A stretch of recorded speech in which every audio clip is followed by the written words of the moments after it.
এটা হচ্ছে জীববৈচিত্র্যের হুইল। এখানে রয়েছে উদ্ভিদ, মাছ, উভচর, সরীসৃপ, পক্ষীকুল এবং স্তন্যপায়ী। আজকে আমাদের শিক্ষার্থীরা দুটো গ্রুপে বিভক্ত হয়ে যাবে এবং বিভিন্ন জীব শনাক্ত করে এখানে বসিয়ে দিবে। শুধু তাই নয়, বিভিন্ন বৈশিষ্ট্যগুলো একদম সঠিকভাবে শনাক্ত করে এখানে লাগিয়ে দিবে। তো চলো আমরা পরিচিত হই আমাদের শিক্ষার্থীদের সাথে। এই পাশে রয়েছে আমাদের গ্রুপ এ এবং এই পাশে রয়েছে আমাদের গ্রুপ বি। এখন আমরা আমাদের যে দুটি গ্রুপ আছে সেই গ্রুপকে এই দুটি চাকা দিয়ে দিব। গেমটা কিন্তু খুবই সিম্পল। এখন তোমাদের সবাইকে অর্থাৎ টিম এ কে আমি 6টা জীবের ছবি দিব এবং একইভাবে টিম বি কেও আমি 6টা জীবের ছবি দিব। তবে ছবিগুলো কিন্তু সব আলাদা আলাদা হবে এবং এই ছবিগুলোকে তোমরা যে হুইলটা দিয়েছি সেই হুইলের প্রত্যেকটা ঘরে জাস্ট একটা একটা করে ছবি বসিয়ে দিবে। যেই টিমটা সবার আগে এই কাজটা করতে পারবা সেই টিমটা জয়যুক্ত হবা। তোমরা কি একদম বুঝতে পেরেছো যে কি করতে হবে?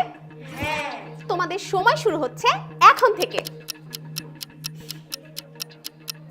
ওরা যতক্ষণে এই দলগত কাজটি করছে ততক্ষণে তোমাদের কাছে আমার একটি প্রশ্ন। আচ্ছা বলো তো, প্লাটিপাস জীবজগতের কোন শ্রেণীর অন্তর্ভুক্ত? তোমাদের ছোট্ট একটু ভুল হয়েছে। যে কোনো দুটো তোমরা উলট পালট করে ফেলেছো। একটু বৈশিষ্ট্যগুলো ভাবো, কোন বৈশিষ্ট্যের ভিত্তিতে তুমি লাগিয়েছো? তোমাদের পক্ষীকুল এবং স্তন্যপায়ীর মধ্যে ভুল হয়েছে।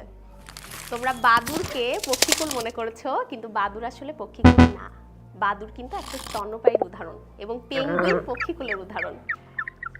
তোমরা একটি বিষয় সবসময় মনে রাখবে, উঠতে পারলেই যে পাখি হবে আর উঠতে না পারলেই যে স্তন্যপায়ী হবে, বিষয়টা কিন্তু এমন সবসময় নয়। কাজটি শেষ হয়ে গেলে তোমরা সামনে আসবে এবং তোমাদেরকে একইভাবে আমি কিছু বৈশিষ্ট্য দিব যেগুলোর ভিত্তিতে এতক্ষণ তোমরা শনাক্ত করেছিলে এবং এই শনাক্তকারী বৈশিষ্ট্যগুলো তোমরা পরবর্তীতে সেই জীবগুলোর উপরে লাগিয়ে আমাকে সুন্দর করে কাজটি বুঝিয়ে দিবে। আমাদের দুটি গ্রুপই খুব ভালোভাবে কাজটি সম্পন্ন করতে পেরেছে। যেহেতু আমাদের গ্রুপ বি উইনার ছিল, তো আমরা শুরুতে ওদেরকে ডেকে নিচ্ছি। ওরা আসবে এবং এই বক্সে রাখা বৈশিষ্ট্যগুলোকে বাছাই করে তাদের হুইলে লাগিয়ে দিবে। এখন তোমরা বৈশিষ্ট্যগুলো দ্রুত খুলে ফেলো এবং এখানে লাগিয়ে দাও। আগে প্রথমে পড়ো এবং লাগানোর সময় আমাদেরকে বলবে, তারপরে লাগাবে। নিজের খাবার নিজে তৈরি করতে পারে, যে বৈশিষ্ট্য আসলে উদ্ভিদের মধ্যে দেখা যায়। লাগিয়ে দাও।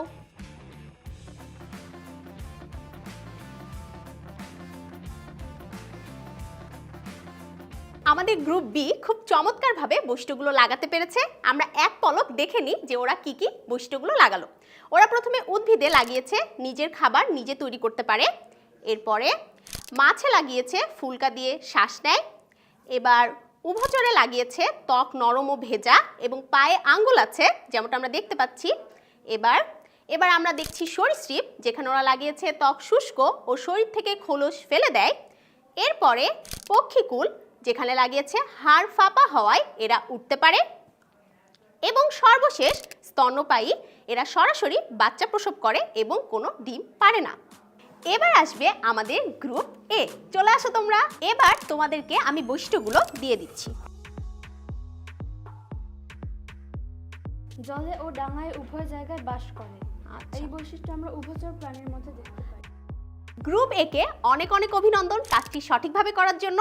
আমরা একটু দেখি যে গ্রুপ এ তে কি কি ছিল। এখানে ছিল উদ্ভিদ, যেটা তোরা লাগিয়েছে, এদের ক্লোরোফিল থাকে। এরপরে আসতেছে মাছ, যেখানে আছে ওরা পানিতে থাকে এবং লেজ দিয়ে সাঁতার কাটে। এবার উভচর, জলে ও ডাঙায় উভয় জায়গায় এরা বাস করে। সরীসৃপ, যাতে ওরা লাগিয়েছে বুকে ভর দিয়ে চলাচল করে। এবার পক্ষীকুল, যেখানে ওরা লাগিয়েছে দেহে পালক রয়েছে এবং দাঁত ছাড়া ঠোঁট আছে। এবং সর্বশেষে স্তন্যপায়ী, যেখানে ওরা বলেছে স্তনগ্রন্থি আছে এবং বাচ্চাকে বুকের দুধ খাওয়ায়। দেখলে তো কি চমৎকারভাবে আমাদের শিক্ষার্থীরা জীববৈচিত্র্যের এই দলগত কাজটি খুব ভালোভাবে পারফর্ম করলো। এরকমই আরো দলগত কাজ দেখতে পরের ভিডিওতে চোখ রাখো। অভিজ্ঞ টিচারদের গাইডলাইনে নতুন কারিকুলামে তোমাদের সম্পূর্ণ প্রস্তুতি নিশ্চিত করতে ভর্তি হয়ে যাও 10 মিনিট স্কুল অনলাইন ব্যাচে। এখনই অনলাইন ব্যাচে ভর্তি হতে ভিজিট করো কমেন্টে দেওয়া লিঙ্কে অথবা কল করো 16910 নম্বরে।